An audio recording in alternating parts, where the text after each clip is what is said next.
What was your first impressions of Sam Kinison coming from the Houston comedy outlaws? Well, he was really doing Bill Hicks, in my opinion. That's my opinion. You know, he was really Yeah, doing. Bill Hicks was another guy who was like only wasn't he about 21 when he started going to the No, he was store? younger than me. 19? I didn't really know him that well. I used to see him in the hallway before he go on. I didn't know how brilliant he was. 'Cause, like, you're in your own mind a lot, you know. Comedians are self-centered, you know. You used to concentrate on what you're doing. I didn't really realize what he was doing until later on. I mean, I would just say, "Hey, Bill, how's it going?" You know, and he's a really nice man. Kinison, at first I didn't get what he was doing. I mean, this guy just on stage screaming, "What is this shit?" You know, and that, he kind of grew on me. He kind of grew on me, and I found him very funny. But, you know, it's not like I immediately went, "Oh, wow, look at this." You know, look, after you watch, you know, when you see Richard Pryor every night for hundreds of shows, and Paul Mooney, I worked with Paul for hundreds of shows at the Comedy Store, and you see guys like this, I'm not going to be impressed. You say, "Hey, go check this guy out." I'm like, I don't care. You know, what are they going to do that's better than them? You know? What was your first impression of Letterman? I mean, he was a weatherman, so at least he had some chops. From Indiana, he had a beard and he wore these like striped shirts like this way. And, you know, he was really funny.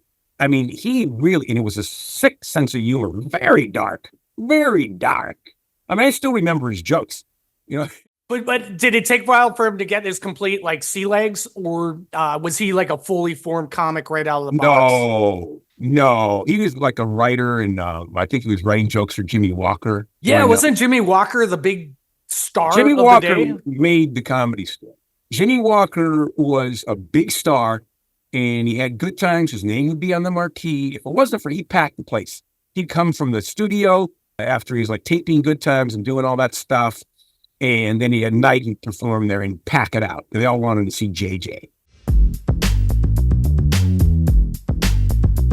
Hi, my name is Joey Camen, comedian, voice actor extraordinaire, and published author. You might know me as the voice of McGruff the Crime Dog in the animated video game Skylanders as Boomer, and my stand-up comedy, and YouTube. There you go. That's okay? Yeah, that's fine. Yes, that is the voice of Joey Camen, and you've tuned into another episode of Comedy History 101, where we school you in comedy. This is Harmon. I am back. We were off last week because I was in Washington, D.C. performing my show AI versus Human Roast Battle at the Kennedy Center as part of PopTech, which was crazy good because it was a show that was created in the Lower East Side of New York. And now I'm performing it for a bunch of smarty pants at the Kennedy Center.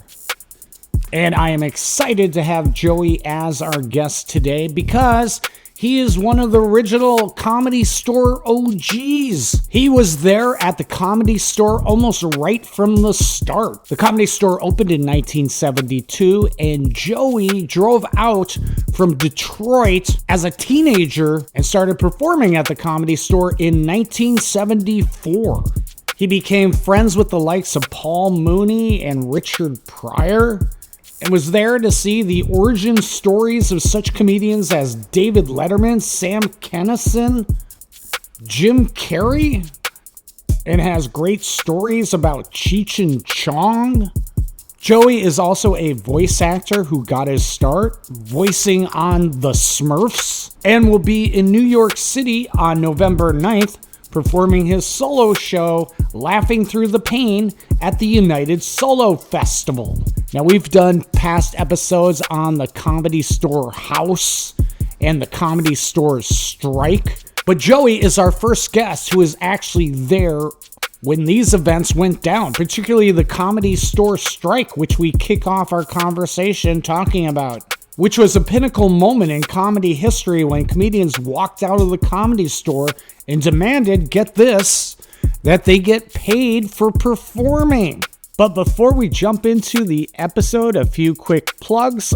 On Thursday, October 17th, 7 p.m. at Young Ethel's in Brooklyn, I'll be presenting my show, That 80s Improv Challenge, Satanic Panic vs. Mr. T Video Edition. Yes, 3 improv groups compete by creating scenes based on Satanic Panic and Mr. T videos from the 1980s. Also on Thursday, October 24th, 7 p.m. at the Red Room in the Lower East Side, I'll be presenting my show Tale. No hokey gimmicks, no dumb themes, just the best in New York storytelling. And you can find out all about these show dates on my site, harmonleon.com, or on the social medias at harmonleon. Also, friends, show Comedy History 101 a little love and support by giving us a few stars on iTunes, Spotify, or commenting on our site, comedyhistory101.com, or on the social medias at comhis101. We've just been killing it with the quality of guests we've been having on the podcast, and we want to keep giving you more. And now, without further ado, You're stupid. Everybody's so stupid. I'm trying to use the phone!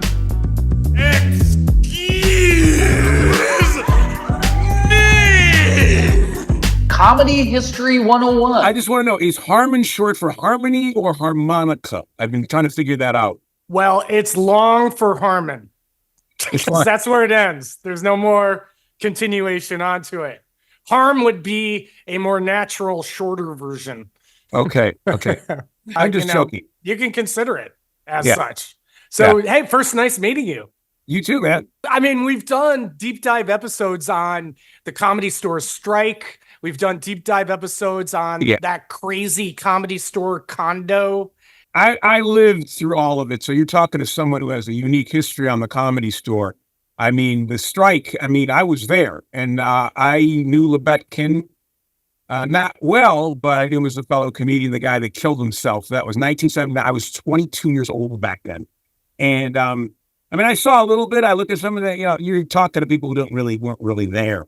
So, I was there. I know it's weird. Steve was a funny guy, but he was like a depressing dude. Yeah, wasn't he like good friends with like Richard Lewis? Like was that one of his I best don't friends? know. I don't know who he hung out with. He might have been. There's certain comedians I was really good friends with, like Paul Mooney. We hung out a lot. The guys that were responsible for breaking the strike and everything were Paul Mooney and Tom Dreesen. They were negotiating us getting paid. And Lebetkin, he jumped off the Hyatt House roof. The Hyatt House is a the Riot Hyatt. They call it the Riot Hyatt, but the Riot, that was all the rock and roll band used to stay there. Keith Moon of the Who used to throw television sets out the window. You walk in the lobby, you'd be all these like hot groupies hanging out waiting to bang one of the, John Bonham stars. from Led Zeppelin. Yeah, the Led Zeppelin dudes and Who but it was wild. I once saw David Cassidy in the lobby. Okay, but here's the thing about Lebetkin. I actually went up to the roof after he died to see what the jump looked like, and they closed it off like the next day. So I go up to the roof, and there was like a cube, and he stood on top of the cube, right? And it looked like, from the point of view, that you could hit the Comedy Store roof, but in reality, it was about 30 yards away. But from the point of view way up high, it looked like he was short. So he thought he was going to dive off onto the Comedy Store roof. So I remember going up on the roof, and there's comics down there, the strike still striking. And I'm not going to say who it was, but he's kind of well known now. But he goes, Joey Camen, come on down. Like, you're the next contestant on Price is Right. Comedians have a sick sense of humor. Yeah, again, comedy is a way with dealing with hardship. I also put this in my book, but the last guy he saw before he killed himself was a slimy comedian named Mitchell Walters. And I said, anybody want to kill themselves after they got through seeing this guy? Why was this guy slimy? Oh, he would borrow money from the poor waitresses and never pay him back. He was a degenerate gambler. Just not a nice person. He might have been a pretty good comic, but with comics and comedians, you really have to separate their act from their personality. Some guys, you'd love their act and you love them as a person. Some guys, you wouldn't like their act, but you love them as a person. So it's the old Hitler watercolor. Yeah, I division. mean, you have to separate them from that, you know. And actually, well, there was a Comedy Store alumni thing, and I told a little statement because they still talk about Lebetkin. But one thing that no one knew, and people were like going, "Oh my God, I didn't know that, Joey." He was Mitzi's boy toy. She was banging him, and that was wow. another. So that's just like a whole nother level from the stories that we heard. Yeah, you don't know. It was like being rejected by. Well, he thought he was never going to work again because there was a strike and he was fooling around with Mitzi. You know, it was crazy, crazy shit going on, man. Am I allowed to swear in this thing? Yeah. Oh, okay. I don't know. You know, Was it really as tense that the strike as we read about, or more tense? oh, yeah. I mean, No money, no funny was one of the signs. oh, and people to this day don't like other people who cross the picket line. Other communities still hold grudges. Who didn't cross? I didn't. It's all in history. I mean, who did cross? Are we recording this? Well, you know, first of all, it's a long time ago. And second, I don't think people are gonna be angry that, you know, and I think you could probably Google around and maybe find out. But No, you wouldn't. You wouldn't be able no? to. Oh, okay. No fucking way. No, I mean, I don't want to talk about that. Yeah. Yeah, no. I mean, there was guys that crossed that you wouldn't even know who these people are. To be honest with you. Yeah. I would know Allie Joe Frater Yeah, okay. because I heard you on another podcast. Yeah. Ali Joe. I knew Ali Joe. His real name was Gilbert Herzog from Jackson, Michigan. What a horrible place that is. No, I shouldn't say that. It's a rough place. There's a giant prison there. You know. Yeah, and then young Pauly Shore always kind of running around the halls at some point with Sam Kinison babysitting him. Maybe I don't know. I got nothing to say about him. Yeah. No more. No, I know. You know where all the bodies are buried, as they say. Well, first of all, look, I don't like to say. No. I'm just Some like people I won't give breath to because they won't give Yeah. breath to me. You know. Right. You know, so I mean, why should I say anything about them? You know, I mean, that might be a bad attitude, but you know, if you don't, you know, why? You know, I mean, you have peers that you might not want to, Right. Not necessarily, you know, care about their, you know, don't like their point of view on certain things. Why would you give them the time? Why would you give any breath to them? They're not going to say. It gives them power if you give them breath. They're not going to say anything about you. You know what I'm saying?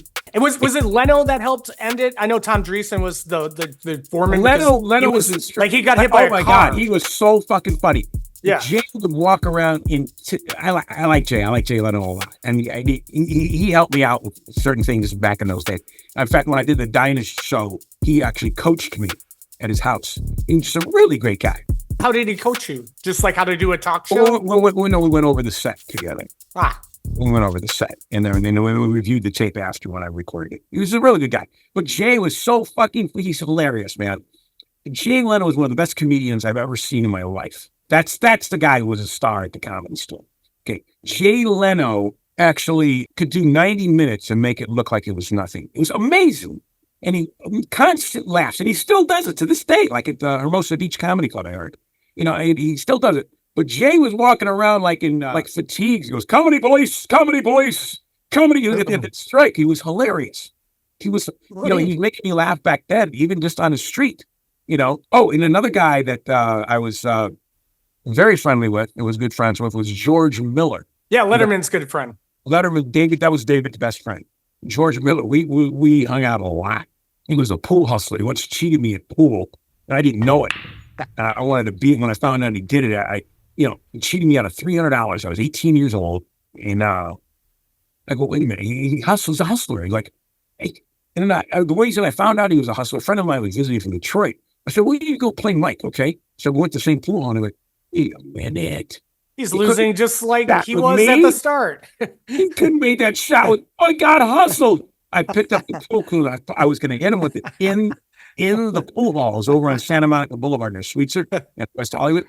You motherfucker! And I went Welch on a bet. So I paid him the $300 I owed him in pennies. Awesome. I didn't want to Welch, even though I got hustled. Yeah. And we stayed friends till he died. Yeah, but George was a pool hustler. He looked like a farmer. Overall, he looked like a farmer. You wouldn't know it. He was so good at that. Well, the perfect hustler. Yeah, he was Hustler the shouldn't perfect look hustler. like a hustler. He made a living in that in Seattle. You know, he was wild. But I mean, but then you think about when you look back on it, do that to an 18-year-old. You know what I mean? Yeah, I mean, he was probably like 10 years older than you. And he's Yeah, hustling I know 18-year-olds. he was 18 That's years great. old. He was 18. Oh gosh. And you're hustling 18-year-olds. Yeah. George was 18 years older than me. Okay. See, these are the people I was hanging around. I was like this. I was the kid, and these people were all older than me. And a lot of them didn't like me because I was doing the same job as them and getting laughs, and I was better than some of them. So it was like, it was just kid. They would ignore me. The ones that were cool were Mooney and Dreesen and a few others, and George. But these other guys, they just like stayed away from me. The Comedy Store, I was there as a 17-year-old working as a pro.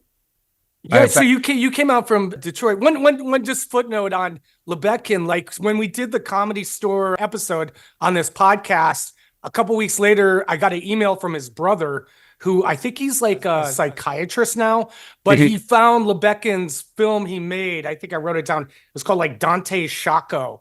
And he was, this was during COVID, and he contacted me because he wanted to show it somewhere in New York and wanted help with finding like venues. I should really follow up with him, but it was interesting to hear from his brother.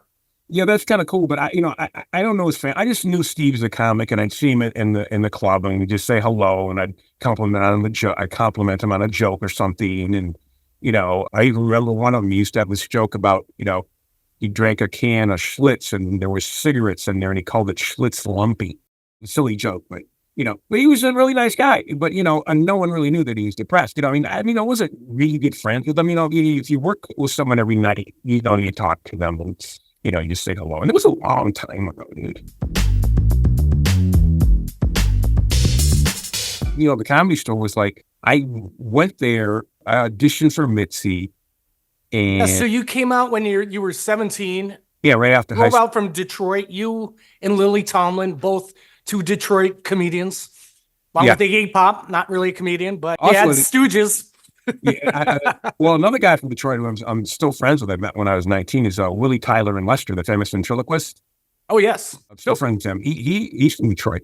He's from Detroit, yeah. And Johnny Witherspoon was from Detroit, comedian. I was friends with him also. Johnny passed away a few years ago. A good guy. I came out from Detroit and I've never been on a stage in my life. But when one time Mitzi loved me, 3 more times I was a regular, which is unheard of. What was your act like? I mean, did you do sort of like talent shows because you're just like a kid, like high school? And you went from like 4 times to being a paid regular, which is the upper echelon. Or sorry, unpaid. Yeah, that's the strike. Yeah, which was unheard of. Yeah, I was just crazy. I was wild. My act was all these different characters that I did from my old neighborhood. I could sound like, I would do a lot of black characters, you know what I'm saying? And it was like, I would just imitate people in my neighborhood. Yeah, I was just wild and crazy, and the audience loved it. Mitzi loved it, and I started working with all the comedians on stage. Paul Mooney was one of the few people that befriended me. He was really like the sweetest, nicest guy you ever can imagine. Yeah. So who else was around? Like, was it the time like Freddie Prinze was like? Freddie Prinze would come in and work out. I didn't know him just to say hello. I'd hear him say shit in front of other comedians. There was a ton of people. Let's see. Mooney was there. Richard Pryor. King was there. Like the next year, 75. In fact, my play that I'm wanted to promote, it's called Laughing Through the Pain, My Journey from Detroit to Hollywood Stand-Up Comedy and Beyond, which I'm doing November 9th at Theater Row as a United Solo. Like the whole opening scene is about me and Richard Pryor and Paul Mooney, and I take you to a night at the Comedy Store. And actually, Richard Pryor wanted to kick my ass when I was 18 years old. Yeah, tell us a little bit about that. He didn't like me. He didn't like me doing black voices on stage. He turned to Paul Mooney and said, "Who is this motherfucker? Al Joseph's son? I'm about to whoop his ass." And Paul had to stop him and stuff. And I tell the whole story in the play. So it's a serial comedy. It's a play about my life at the Comedy Store as a young guy, and leaving a very abusive home in Detroit and stuff I went through. But I try to make it funny, but a lot of it is very serious. And, that's where a lot of comedy comes from. Yeah, it comes yes, in general. Most of it comes from pain, and a lot of comedy are just like as I said, the good comedy at least comes from pain. Yeah. I mean, obviously, good comedy is good comedy, but and I think the best comedy comes when the comic writes it themselves. If you're like reading words from someone, you can feel it and be a good actor and everything, but I just think it's my personal opinion. I think it comes from when they write it themselves, because some comics have writers, but yeah, but didn't Paul Mooney, he wrote a lot for Pryor. I mean, they oh collaborated. yeah, I mean, yeah, again, Paul Mooney is one of those unsung heroes to the masses. He had some stints on the Chappelle Show, but he wasn't he like really instrumental in helping Richard Pryor? Yes, orchestrate his specials. Yeah, Paul doesn't get the credit he really should have. But like on the back of this album, is it something I said? The Richard Pryor, it says "Just Us," stolen from Paul Mooney. Richard goes, you go down to the jailhouse looking for justice. That's what you find. Just us. That's a Paul Mooney joke. And and Paul wrote a lot of stuff. I mean, he would sit in the back and watch Richard, all the time and take notes, and and Richard would shape his routines, and Paul would go back and forth. And they were like best friends. It was a crazy time. It was fun. Yeah. Did you ever see those like shows when Richard Pryor was working out material where he would just bomb on stage for an hour because he was working it out? No, would that not happen? No, it's bullshit. He never bombed on stage ever. The only time I ever see him not do well is when he had MS and he was frail and everything. Yeah. It was truly tragic. But no, when he in the 70s, 80s, 90s, no, you were looking at a master. It didn't matter what he did, but he would just shape the routine. He'd go back and take stuff out, put stuff in. No, it was incredible. It was incredible. The rooms would be packed. It was like, and I got to open for him, where I was one of the few acts that was chosen to go on before him. After him wanting to beat me up, but then he actually liked me afterwards. It was actually really cool. I'm trying to use the phone! And how did you hear about the Comedy Store? You're living in Detroit. And did you move specifically to be a comedian? Yes, I've had a plan at 15 to move at 17, and I bought a van. And I talk about all this in the play, but it's in my book. It's in my book, Laughing Through the Pain, Joey Camen. And the way I heard about the Comedy Store was by being a horny teenager. I was working in a furniture store and shipping and receiving. And one of the truck drivers, it was all like these really hardcore truck driver dudes. He left a copy of Playboy magazine on a chair. So I snagged it and went up to the loft, in a private loft area for my lunch break. And after I, was looking through the racy cartoons and the neat centerfolds, I came upon an article that listed and talked about the hippest nightclubs in America. And one of them being the Comedy Store, its owner, Mitzi Shore, and how the comedians worked out their material, and that new comedians could go there and work out and become comedians, learn the craft. So I called Mitzi. I called her up. I was 16 years old. I looked up Comedy Store phone number and Mitzi answered? Yeah. I said, is Mitzi there? Yeah. Hello. Hey, it's Mitzi. So I called her up and I told her I was 16, where I was living. Turns out she lived in Detroit with her ex-husband, Sammy Shore, 2 blocks from where I grew up. So we talked a few times, and she told me that I could audition for her on a Sunday night potluck. It used to, later it was Monday night potluck. Everybody thinks Monday night. No, it was originally Sunday night potluck. And I said, she goes, you can audition for me, Joey. I said, okay, I'll be there. How crazy is that, I'll be there from Detroit. I just have to get across the country in a car as a 17-year-old. In my van. All I know, I paid for everything myself. My parents didn't give me a dime, so I was really independent. And I just wanted to get out of there because I was in an abusive relationship. My dad was kind of a dick when he was, so I just wanted to get out of there and drove across country and auditioned, and as luck would have it, or skill or whatever, or raw talent, or I was beat out of my mind. It just all worked out.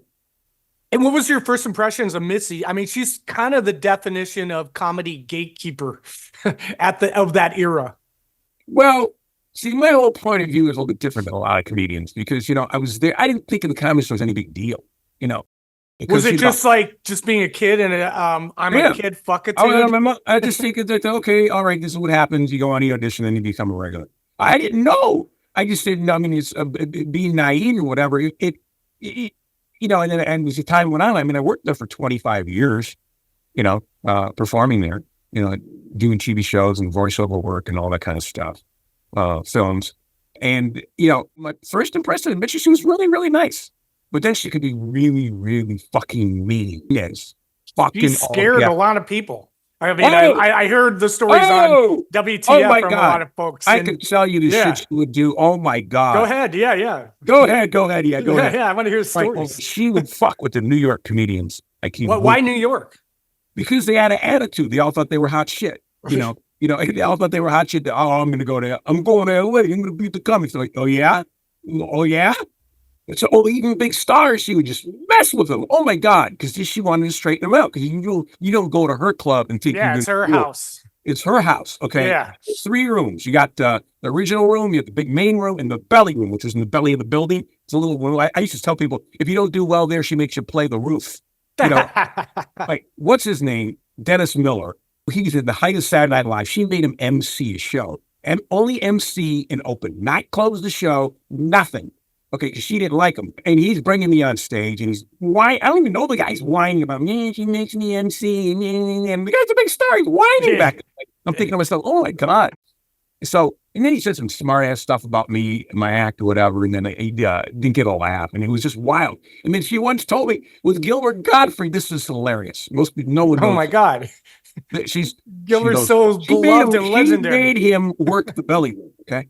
She didn't like. I told him if he wants to work my room, he's got to open his eyes and stuff. That's like he must take away his signature facial expression. Yeah. She told him, you want to work my room, you open your eyes. Let's just. She made him work in the belly room. It was not an insult. I mean, they had like shows going on there, like the women of the belly room. They had a lot of women, all female shows. I mean, she was really an innovator, doing all women shows and that kind of thing. And but I'll never forget that when she said that, you want to work my room, open your eyes on stage. So she just made him work in the belly room.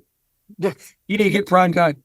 And how did you didn't give it, you didn't like really, it didn't affect you, but how did the other comedians like sort of navigate this? Were they just like walking on eggshells around her or? No, a lot of them were really friendly with her. It's like new people that want to, it was really sad because the big guys that save up for 6 months or big deals in their small town. They'd fly out to the comedy store specifically to see Mitzi. And I'd be sitting in the back of the room in the original, that's where she everybody auditioned, and she'd be talking to Mitzi. The guy came watching, okay. And the guy was like, I have to listen to her. She's kind of a nut, so they'd walk up and go, hey, Mitzi, what do you think? Cold as could be. Come back in 6 months, you're not ready. Oh my God. And they just have to go back to their town. Yeah, Chicago or wherever. And be devastated. Okay. And it was really sad. But there's not enough spots for everybody though. I mean, she had her regulars. It's like, you want to get in, you better be good or you better have like the top management in Hollywood. Otherwise you ain't getting in.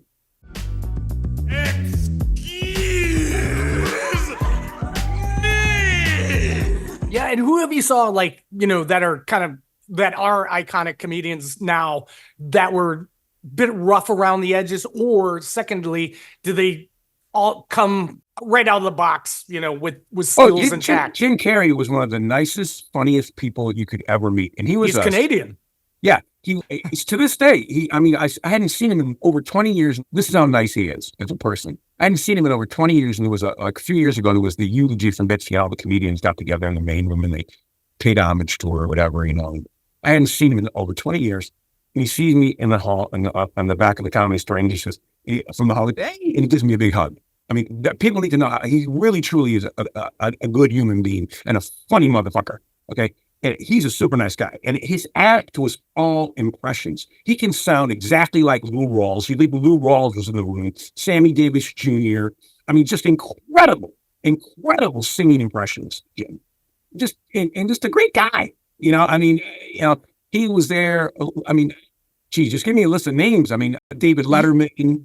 What was your first impression of Letterman? And again, I think I've read that you thought he was he was a weatherman, so at least he had some chops. From Indiana, he had a beard and he wore these like striped shirts like this way, and he was really funny. He really, and it was a sick sense of humor, very dark, very dark.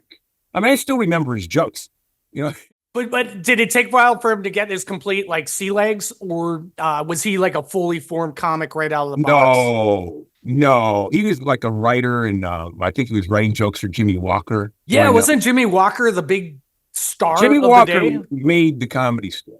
Jimmy Walker was a big star. and he had good times. His name would be on the marquee. If it wasn't for, he'd pack the place. He'd come from the studio after he's like taping Good Times and doing all that stuff. And then he had night and perform there and pack it out. They all wanted to see JJ, you know. And I worked with Jimmy many, many times. We email each other once in a while. Yeah, he's a good guy. And yeah, so he really did you write for him? Because I know that. Oh no, I didn't write for anybody. My stuff was too weird. I didn't tell jokes. I did characterizations, which was like, you know, more of a Jonathan Winters type thing. So I did little old Jewish ladies. I did my grandmother, or I do like a black guy singing someone ripped off his song. I do a little kid character. It was all like characterization. It was all like, it wasn't sketch comedy. It was characterizations. You know, building characters. It was that type of stand-up. And I told jokes too, but it was all from my point of view, you know. And I didn't really do young guy jokes or anything, you know. I didn't do anything that was age appropriate, you know, being that young. And I looked way younger too, you know. I mean, I looked like, when I was 17, I looked like I was 14 years old. So it was real weird. We saw these crazy voices coming out of the guy that looked like he was 14. So the audience liked it a lot. You know, it was fun. Who else needed to develop? Like, the stories I heard is like Andrew Dice Clay, aka Andrew Silverstein. He was doing like impressions. Like, he would do like John Travolta from Grease, and the Nutty Professor, and the Dice Man was just one of his cavalcade of characters. Right. And that character took off. And then he lived in the. Did you ever go to the condo, the Comedy Store condo? In La Jolla, yeah. No. There was the one behind No. That's not called a condo. There's two things. What was that? Comedy Store condo was a comedy store in La Jolla, California. Beautiful place. And the condo was on Pacific Beach, right on the ocean. And that's called the Comedy Store condo. And they were blue. There was two of them, because there would be 4 comics, and we each got a bedroom, and there'd be 2 condos. Actually, it was 3 mix. He had another one for himself on the floor. And that's where a lot of stuff. You're talking about the house that. The house. That's it. You know, I didn't want to go up with all those drug addicts. No way. No. Like, who was living there at the time? Because I heard it was really don't know. Andrew Dice Clay. I don't know anything about that. I don't know anything about that. I didn't hang out with those guys. I didn't want to hang out with them. You know. No. It was Sam Kinison, one of those guys. You know, I used to call them the crack pack. You know, because these guys were all high. I don't want to be around that. You know, it's not my thing. Yeah, you know? and what was your first impressions of Sam Kinison coming from the Houston comedy outlaws? Well, he was really doing Bill Hicks, in my opinion. That's my opinion. You know, he was really doing. Bill Hicks was another guy who was like wasn't he about 21 when he started going to the store? He was younger than 19? Me. I didn't really know him that well. I used to see him in the hallway before he'd go on. I didn't know how brilliant he was. Like, you're in your own mind a lot, you know. Comedians are self-centered, you know. You used to concentrate on what you're doing. I didn't really realize what he was doing until later on. I mean, I would just say, hey, Bill, how's it going? You know, and he's a really nice man. You know, he's a couple years younger than me. And Kinison, you know, I mean, you know, at first I didn't get what he was doing. I mean, this guy just on stage screaming, what is this shit? You know, now he kind of grew on me. And I found him very funny. But, you know, it's not like I immediately went, oh, wow, look at this. You know, look, after you watch, you know, when you see Richard Pryor every night for hundreds of shows, and Paul Mooney, I worked with Paul for hundreds of shows at the Comedy Store, and you see guys like this, I'm not going to be impressed. You say, hey, go check this guy out. Like, I don't care. You know, what are they going to do that's better than them? You know, seriously. I don't mean to have an attitude, but this is just my point of view. To each his own. Comedy is subjective. If you, some people like certain acts, other people don't. There's also demographics. I mean, you don't see Cat Williams, who I think is very funny at times. You don't see him drawing an all-white audience like a Bill Burr or whatever. They draw black audiences. So there's an ethnic thing too, you know, a racial thing. So to each his own. You know, whatever you think is funny is funny. And who's like an unsung hero of that era that never really made it big, that you thought was right up there with, say, you know, Paul Mooney, Sam Kinison? I mean, I won't say Pryor, because Pryor is just a whole league of his own. Richard was like off the charts. One of the funniest guys that was ever there, and a lot of comedians talk about him, is Lenny Schultz. He's retired now. But Lenny Schultz was the chicken man, or whatever they call him. He was fucking hilarious. I mean, he used props and everything. He destroyed the room. You could not follow. Robin Williams. Okay, no one could follow him.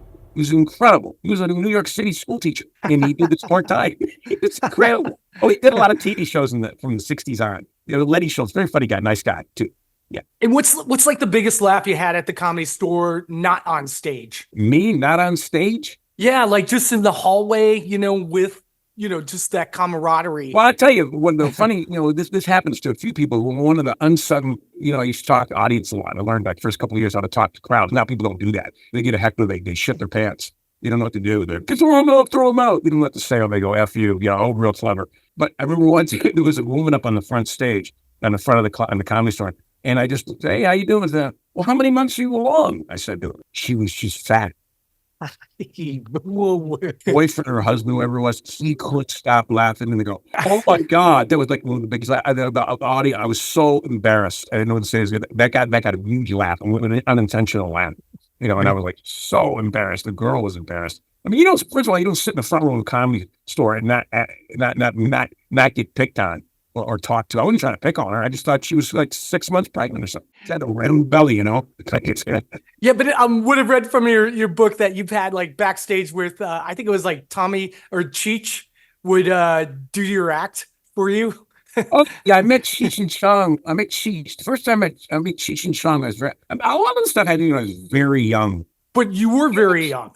Yeah, I was very young. I mean, your whole history is being very young, starting at the Comedy Store. Yeah, and that's what my play is about, that I'll be at the United Solo with on November 9th. Well, I get off stage, and there's this hot blonde in the back of it was a bar then. They tore it out. It was a bar that you sit at a bar stools. And this beautiful blonde, I said, "Hey, you were really funny." "Oh, thank you." And then this little Mexican dude standing next to me he had on a matching denim jacket, pants, and hat. And I thought, he's like, "Hey, Joe, you really funny." He said, "Hey, how you doing?" I'm like talking to the blonde. He goes, "My name's Cheech." It was Cheech and Chong. I go, "Holy shit, Cheech and Chong." The girl I was talking to was his wife. His wife. He goes, "Oh, you got to come see me and Tommy. We're doing a show at the Roxy down the street." So he invited me to the Roxy, which is a famous nightclub. They were performing there. They were huge stars, Cheech and Chong. So I go there. I watch them. They were fantastic. I go up to the dressing room and I meet Chong. And he goes, "Hey, Joey, yeah, Cheech did your whole act for me. He thinks you're great." I'm like, "Oh." Then I got scared, When? On stage? he imitated all my stuff to the guy. He told him all about me. Then I hung out more with Tommy back in those days than I did with Cheech. And Tommy was a really great guy. He still is today. I haven't seen him in years. Hung out with him and his. You want to hear this stuff? Yeah, I'm here for the stories. I'm here for nothing but the stories. The road manager was a guy named Tony Viscara. Now, Tony was this Hispanic dude who was married to Sally Marr, who was the mother of Lenny Bruce, one of the first stand-up comedians in the United States. It was Lenny Bruce's mom, and she was younger than Lenny. He was younger than Lenny. I'm sorry. He was younger than Lenny. Lenny used to have a joke in his act. "I got to take off. I got to pick up my dad from school." Lenny Bruce. And he would tell me stories and stuff. And, Tony was a cool guy. And Tony died from doing drugs while having a pacemaker. I mean, he's wild. He was wild. But yeah, he was a lot of fun, Tony Viscara. You're stupid. Everybody's so stupid. Yeah, which brings me to, what could you not do now that you could get away with at the Comedy Store, both on stage and off stage? Oh God! I think we're talking like 70s debauchery. 70s, 80s. Yeah. Well, my act was considered racial, and I talk about it in the play. Me doing these black voices and stuff, like people think it's weird. What about behind the scenes? All that you could do? Oh, there were people hitting on women, just, oh my God, people doing drugs. I wasn't a druggie, I didn't like all that stuff. I had actually good friends that would get high, but I just, thank you. And again, there was the Comedy Store and there was the Improv, and those were the two big clubs in LA at the time. No Laugh Factory. I mean, obviously no Laugh Factory. Laugh Factory came later, but I really don't want to talk about that. Yeah, but so you would just get all these industry people always, just a constant stream of industry people looking for talent coming into the Comedy Store? Yeah, and you had to have, you weren't put on the lineup unless you were like scheduled to be seen by them, or you had a showcase. You'd call in and say, all right, you tell Mitzi or whoever was helping her with the lineup. You'd say, okay, I got this agent from William Morris coming in to see me, and he wants to come in on Wednesday night. So can I have a 10 o'clock spot? And they would. And then they comp them in. Okay. But some comics would take advantage of it. I mean, one guy was like, inviting his real estate agent, like an insurance agent. Yeah, I have an agent coming in. I got an agent Real coming in. I estate. swear to God, it was an insurance agent. This one guy. He's going to give me a What a rate spot. on my house. They wanted prime spot. I got prime spots anyways for years. So, I mean, but if you had, so that's how it would work. Or I'll tell you, I don't know what's his name, Eddie Murphy, but Eddie Murphy to me, one of the coolest guys ever that helped comedians. Most comedians don't help other comedians. Paul Mooney did it. Eddie Murphy did it. I remember he helped Chris Rock. I remember the entire staff of William Morris Comedy Department came down to see a young Chris Rock, all arranged by Eddie Murphy. I mean, what a guy. What a guy. He let Paul Mooney open for him on a 60-city tour. Who does that? He could barely follow Paul Mooney. And he was so nice to remember Paul said, Joey, check it out. Eddie Murphy gave him a Rolex while he was on tour. I mean, what a nice guy. I don't know him, but I really admire him and how he helped other comedians. Because you don't see that. You just don't see that. They're usually jealous, or no matter how big a star they are, they're usually jealous or they won't help you. They're self-centered. No, hey, he's a terrific guy, Eddie Murphy. I really admire him. I really do. Most people know that. Was a big game changer. I forgot his name when the guy who did the voice of Yogi Bear and Huckleberry Hound came into the Comedy Store. That was my mentor, Dawes. Yeah. What was his name once again? Dawes Butler. He was a legendary voiceover actor, and he took me under his wing when I was 18 years old, and this is all in the play. I became his protege at 18. He liked the fact that I could do all these different characters and stuff, and we studied acting and characterizations and all that kind of stuff. And I got him to go on at the Comedy Store when I first. Was he a performer, or did he? Yes, he started out. I mean, of course, when you're a performer as a voice actor, I met him when I was but as a stage actor. I had a roommate that told him about me. He was working on a radio show. He said, "You got to see my roommate Joey. He's a stand-up comedian. He's 18. He has all these crazy voices and stuff. So he wanted to come see me. So he came to the Comedy Store on a potluck night, which I performed at, in addition to working there during the week. And he liked my act. And then I said to him, hey, you want to go on? And I ran over to Mitzi. Mitzi put him on, and he went on, and the audience went nuts. Because there was no internet. There was nothing then. I mean, to see the guy that did Yogi Bear, Huckleberry Hound, Quick Draw McGraw, Snaggle, all the cartoons, he was Hanna-Barbera. And the audience went crazy. Imagine. Yeah. And it was packed. Yeah. And then he said, you want to study with me? I studied with him privately. Then after like a couple of weeks, can I mentor you? Yeah. I was a kid, he was a great guy. Comedy History 101 will be right back. And at some point, I think you said you got bored with doing stand-up and you made like the full transition into doing voice work. At what point, what made you bored of doing stand-up? Well, you did it for, you said 24 years at the Comedy Store. So that's a good run. Well, I also, when I got bored with it, I started doing one-person shows. See, I like the one-person format. You can do more, you can stay on longer. The Comedy Store is really a showcase club. You only get 15, 20 minutes.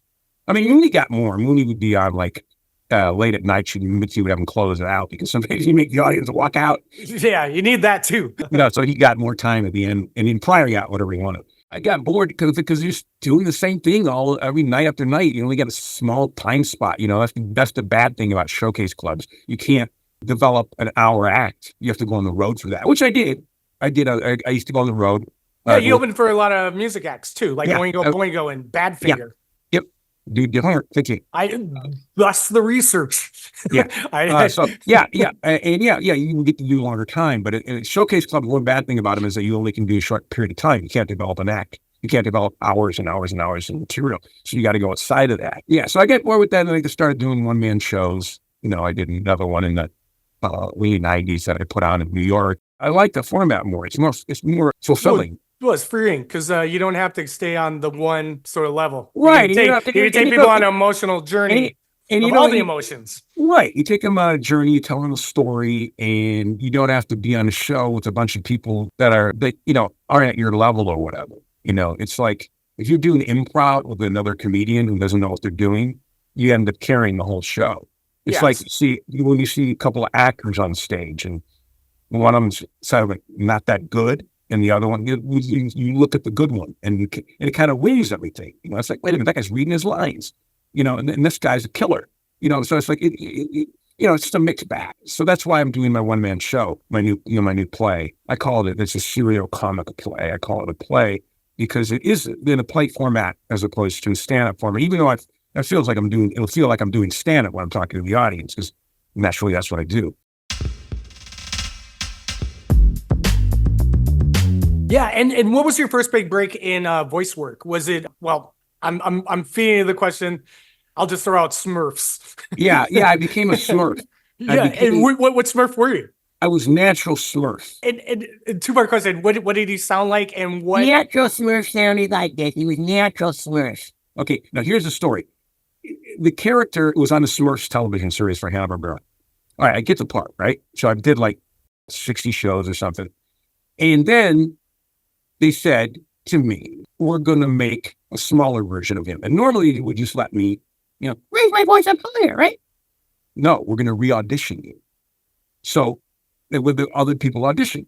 So I go into the booth and they say, we're going to play you. And the director's an idiot. He goes, I'm going to play you what natural Smurf sounds like so you can do a younger version. I said, wait a minute, natural Smurf. And so the guy played me for me. I do it. I don't get the part. They gave it to this other guy. Got 5 years more of that character. Made a fortune. So they dicked me. Yeah. Show business, baby. Yeah, you had to listen to yourself. I had as to the listen example. to myself. That's how crazy it was. How crazy is that? We're going to play you for you so you can do a younger version of it. And then I Well, don't get the part. There's a lot of people in show business that are mad with power, and they have to just show something to prove they're in control. Right. Yeah. When they know nothing. But all they have to do is tell me to make it a higher version. And they didn't do that. They gave it to someone else. I did nothing wrong. You know, I mean, and it was really depressing. I was very depressed after that. You know, because it's like, it was one of the greatest gigs in voiceover at the time because they did 60 episodes a year. They don't do that anymore. And the residual money, all that stuff. It's like, you know, wow. Hey, life happens. What am I going to do? Yeah, and what do you do? Like, what's your thought process when creating voice characters? Well, Like, like when you look at the script, you know, how do you dissect it and ingest it to go, you know, create that particular character? Well, it depends what they want. You mean, you read the copy, you know. I have a little home recording studio. In fact, I'm sitting in it. Is my microphone. And, you know, I audition from home, which most people do. Well, it depends. You read the description of the copy, and then whatever you interpret it as, you do it. And then you send it in for auditions and everything like that. Or if they know you, they just hire you and then say, oh, he can handle that. Like, I did this video game a while back called Mafia 2. I did 40 characters on it. 40. But I'm only credited for like 2 or 3. But which is fine. Like, too many credits for this guy. He still got paid. Yeah. I still got paid. The creations are, you're doing it for someone else, not for you. You just do what the director asks. You're really like a tool for them. You know, you just create for them, but you have fun. That's the whole thing. You gotta have fun. Boys and girls have fun. If you're not having fun, they're not going to have fun. No, Always the adage. Yeah, it's true though. It's really true. You know, I mean, so. And was it through your voice work that you met one of your comedy heroes, Jonathan Winters? Yes. Oh my God. Jonathan Winters, for those of you who don't know who he is, was he was my comedy god. He influenced not only Robin Williams, Jim Carrey, even Richard Pryor, Lenny Bruce. I mean, Jonathan goes back in the 50s. And I met him in like 91. I did a animated series called Little Dracula. It was on for like 13 episodes on Fox Kids TV. I did a character on there called Where Bunny. It was a one-eyed toy, a furry toy to a little Dracula. It was a creepy show. It was Kid Dracula and his family, and Jonathan voiced Granny and Igor. And oh my God, I got to sit next to him in the booth when we recorded. And oh my God, I was like beside myself. I mean, to me, he's the reason I want to become a comedian. You know, I mean, I watched his TV show, his movies, I listened to his albums. I was like, oh my God.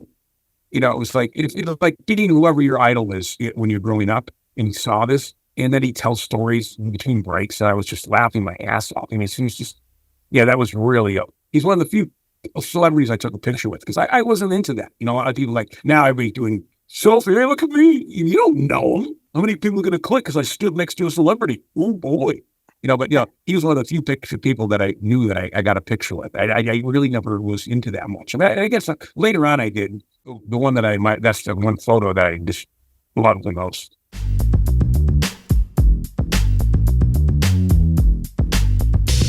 Just lastly, anything about those Comedy Store days that I didn't ask you about or that you would like to share that we didn't cover? Well, there's so much. I mean, or just maybe like a takeaway of that whole experience from that era, which is such a particular era of comedy that will never be repeated. It'll never be repeated. It was really more fun and more relaxed. You didn't have to worry about, oh, look at me, so follow me at such and such. There was no promotion. It was just like fun. It was like, and there was a kind of camaraderie with the comics, guys that you liked and hung out with, people that you saw for the first time. Like Roseanne Barr, I thought was hilarious, and I still think she's hilarious. Roseanne Barr was there. She was great. She was fun. And so it was a thing. You got to know people as people off stage. You'd hang out with them. I don't know what they do now. I mean, it's all this self promotion, which is I'm starting to do now. I like it because I have to. But I mean, imagine again. There's only X amount of comedians back in the 70s because there's only X amount of places to play, and there's only 3 TV networks. So it's like, it just seemed like it would be a close-knit group. You're in the heart of it all, and I was doing improv classes when I first started with Paul Mooney, and there was a writer, very famous, who wanted to write for the Tonight Show. I'll never forget this. His name was Pat McCormick. The guy was like 6'5", huge dude. And he was the head writer for Johnny Carson. And he used to come to this classes that Mitzi had for us during the day. During day. In classes, I would take improv. I think I was 17, or I might have been 18. And I'll never forget this because the guy was drinking liters of wine like they were water, and I was doing characters. I would always do my characters back and forth. I did a lot of improv after the first class we ever took. I think he was leading it or something, but he said, "What do you do?" I said, "I like to finger fuck straws." And he came up to me. It was just such a bizarre thing to say, but a little kid, and he thought that was really funny. And there's a very funny Pat McCormick story. Pat McCormick's a legend. I mean, he really is. He was NBC Studios in Burbank, right? So this is a true story. I heard it told a couple of times.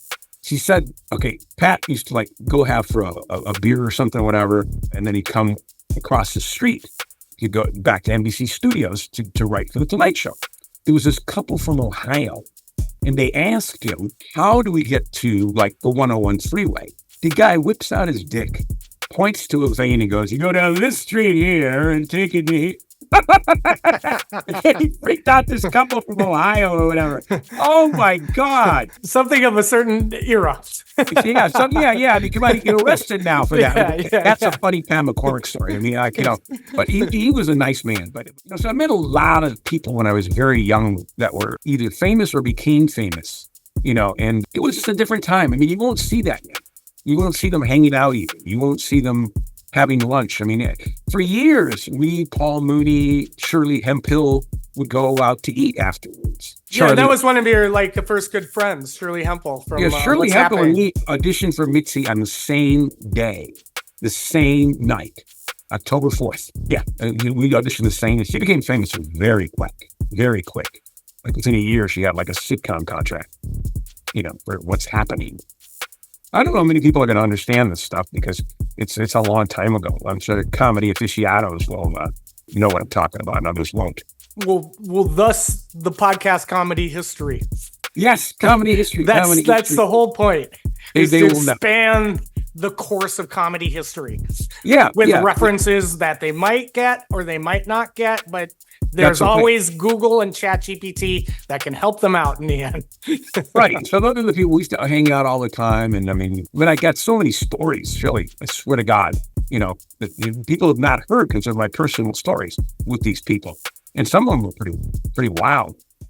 Can we as one last story, a wild one? One time, me and Shirley Hemphill and Paul Mooney, this Paul was originally from New Orleans. This Louisiana kitchen opened up over on Sunset and Wilcox. It was called Southtown, and it was open like 4 a.m. So after the club closed at 2, we go down there to eat. Now, I'm from Detroit. I don't know what Southern cooking is, and Shirley's from Asheville, North Carolina. So they were like, and Paul's all excited because he got homemade Louisiana cooking. There's all black people work there, and black women in the kitchen and all that stuff. And I walk in with them, and they're looking at me, I'm like the white guy, and they're looking at me like I'm from the moon. So the guys want to order. So there's a menu there. Well, they're ordering, and I go, what's this hot links thing? And they go, well, that's good. Get that. Both of you both good. Get it, Joey. I'm like, go. Okay, so I get the hot links plate. You know, it was like hotter than shit. You know, and they're both laughing, and then they're eating it. And then another time we went there, and there was a bomb threat. So I almost done with our meal. Someone called in a bomb. Said there was a bomb in the place. So we all ran out. We have to pay the bill. We all ran out. And Moon's in the front going, damn it. I should have ordered something more expensive. Love it.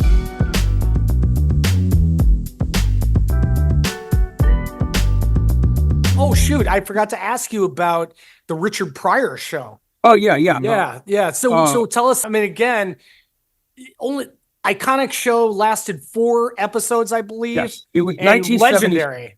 Yes, this legendary show. Yeah, it's called The Richard Pryor Show. It was 1977. I was 20 years old. I got cast as a sketch player, and I didn't have to audition, which is like unheard of for a network show. No one had to audition. It was all comedians that Richard and Paul liked. Paul was the casting director. Who else? Was it Marsha Warfield, I think? And the head writer. Paul was the casting director. And Marsha Warfield, Charlie Hill, the Native American comedian, who's now considered like one of the innovators of Native American humor. I mean, it was his television debut. He did a stand-up act down there. John Witherspoon, Paul Mooney cast himself. Who else? Edie McClurg, the famous character actress. She was in all the John Hughes movies. She's a great person. She did improv. Oh, yeah. Edie was in that. She was a doll. A bunch of others. But it was like a lot of things. Tim Reed, Richard, of course. And yeah, I just participated in a few sketches. It was a lot of fun. Did it seem sort of due from the start, not from a comedic perspective, but from network putting on the tight rein perspective? From what I understand, I saw an interview that Paul Mooney did on Facebook, and it was some American Institute or something. I don't know. He talked about it. So supposedly the show, from what I understand, it could have lasted longer. But for some reason it didn't happen. I don't know the exact details on that, but no, it wasn't. No, it was actually a lot of fun. Richard was high all the time, but that was a given. It was just kind of wild. I remember eating bean pies, Muslim bean pies. They had them locked up. Everybody's eating that stuff. And Shirley Hemphill was in it too. And off screen, it was really funny because one time I played this character that had leprosy on his face. And I go up to Richard, heal me? He goes, heal your own damn self. So I had leprosy. I had this makeup on with leprosy. We were walking on the hall at NBC, and it was Shirley. People stopped us, right? And because they always recognize Shirley. Okay, Shirley couldn't not recognize Shirley. So they start talking to her, and then they're talking to me, and they thought I was black. And Shirley couldn't stop.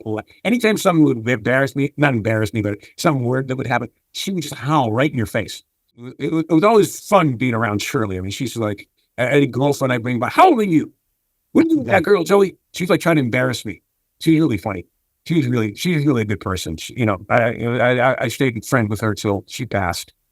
And Pryor, was he always like off stage? Was he kind of just quiet, or was he as hilarious as on stage? Or he was, the times that I hung out with him, he knew I was. He'd call, hey Joey, because the first time he saw me, he wanted to beat the living shit out of me. And then I wouldn't say I was friends with him. I was friendly with him. He told one story. Like, we're in the back hallway of the comedy store. I mean, it just made me laugh so hard. He told this one story about Showtime at the Apollo, and there was like some hillbilly they had on there playing guitar and singing. And he goes, dang, dang. He goes, and the microphone, if they didn't like you, sunk down to the floor. So he acted out the guy, go, dang, dang, dang, dang, McHale died, dang, dang, dang, dang, dang. And he followed it all the way down to the floor, and he's on the floor pretending he's singing into the floor. He's telling us the story in the back of the comedy store in the hallway. Just the way he did it is very funny. He was so funny. He could just tell you a story, just hanging out. And But I never forget that he like kneeled down and followed the microphone down to the floor. So little things like that. Or I'd ask him to do a routine like I hadn't seen in a while. I'd just be sitting in the back. I said, "Hey, I said, Richard, can you do what was this? The Dracula?" Which was one of the best routines you could ever hear. It's about Dracula, a black Dracula. I said, "Can you do Dracula for me?" I love that routine. So he goes up on Wasn't stage. line suck what? He goes up on stage and he goes, about Carrey. I mean, Jesus. He goes, N-word was from Detroit. It goes, in my honor. He goes, N-word was from Detroit. I warned the boy, don't go down to them railroad tracks fucking with them Jews with no money. And he did it the way he did it for me. He said, he just said he changed it to Detroit because he knew I was from Detroit. So little things like that. He was cool. Just those little things were nice, because I didn't really know who he was when he wanted to beat me up. I go, who's this fucking guy? That's some crazy black dude wants to kick my ass. Because he wasn't that famous in 1975, you see. That was like roughly Blazing Saddles, but he didn't. He only had a writing credit. He starred in Lady Sings the Blues with Diana Ross. And he had a couple out. His hit album was that N-Word's Crazy. So I went out and bought that N-Word's Crazy, and I go, why? I still listen to it. I have it in my car. It's one of the best comedy albums ever performed, written, done. I mean, it's just incredible. And it's not even dated. It's just phenomenal. And I didn't know who he was. So I went and bought the album and listened to him. And this guy's great. And then I watched him, and the rest, got on the show, and I got to go on before him, which was almost an honor, which was only a half a dozen guys got to do it. Not just anybody was allowed. You had to be approved by him and Paul and Mitzi, I think. But, I think they went pretty much by him and Paul on it. He had to be approved. And so because the lineup was set. She would set the lineups every night, and they knew he was coming. And sometimes he wouldn't show up. He just didn't give a shit. Yeah. It was the 70s. There was a lot going on. No, he didn't have a contract. His name wasn't on the marquee. We just say special guest. The audience will be berserk. Yeah. Fun watching him all those years. It was just, there's always so much, and I'll tell you a story. Dick Gregory did some shows in the main room. I forget what year it was. And he was so into the health food thing where alcohol wasn't allowed to be served. They could only serve fruit juice. He was phenomenal.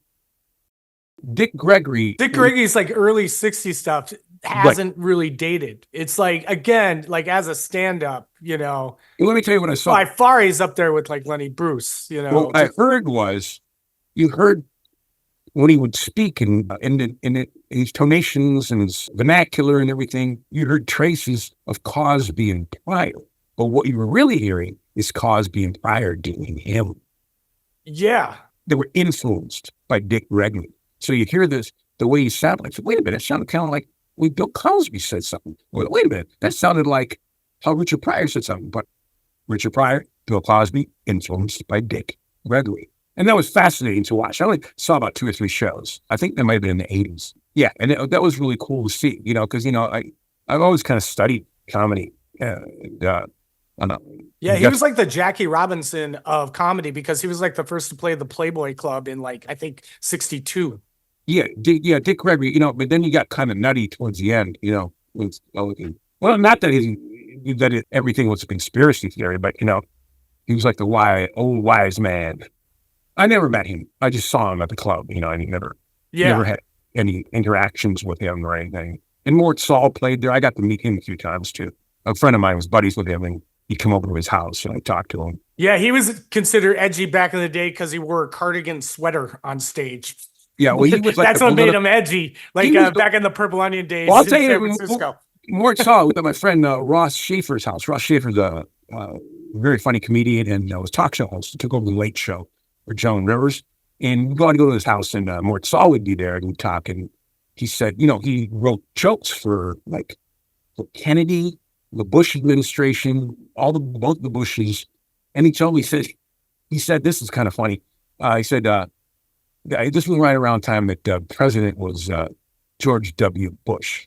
He goes, George Sr. calls and goes, I need you to write some jokes for the kid, meaning George W. Bush. Junior. Junior, he's telling me this.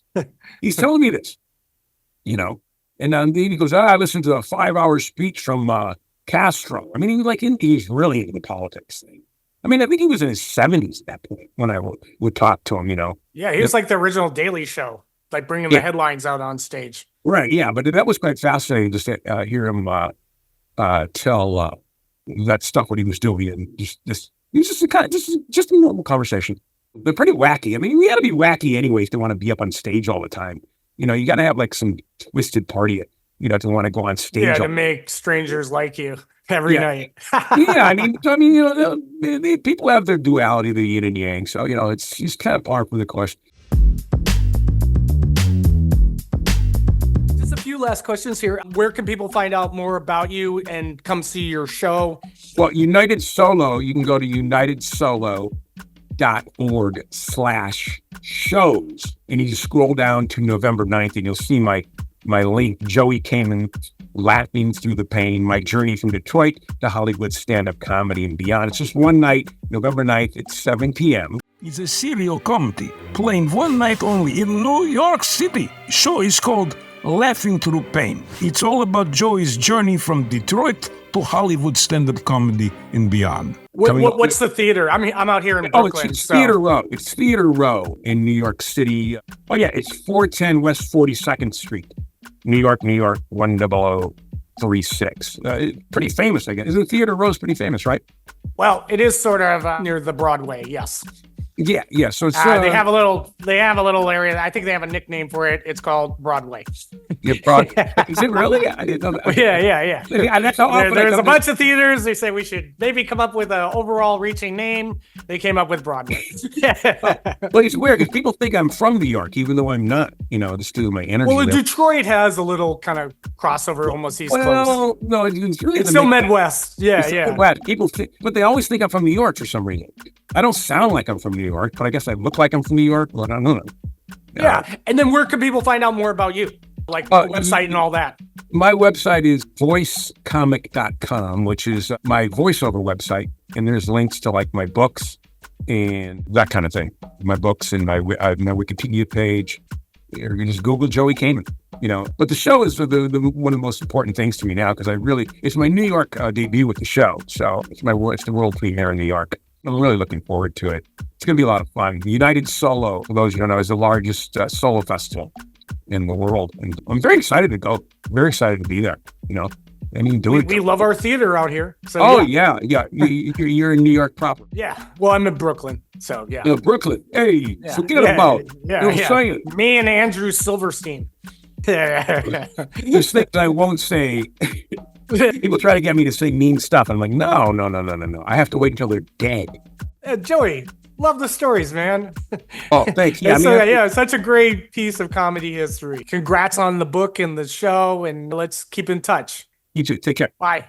Yes, that wraps up our episode today on Comedy History 101, where you got schooled in comedy. A quick correction. In the episode, I said Dick Gregory first played the Playboy Club in 1962, when in reality, it was 1961. Also, I'm posing a question to our listeners. Do you have a story about the Comedy Store that you want to share on the podcast? If so, be sure to comment on our site, comedyhistory101.com, or on the social medias, and we will share your Comedy Store experience on our next episode. Also, the quick plugs: Thursday, October 17th, 7 p.m. at Young Ethel's in Park Slope.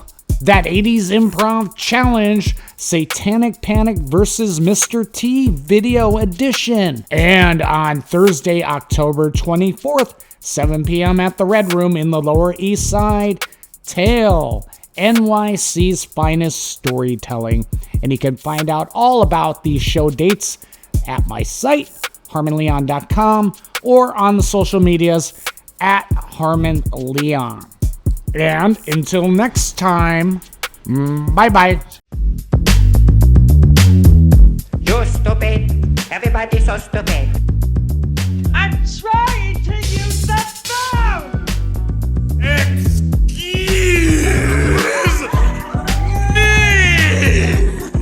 Comedy History 101.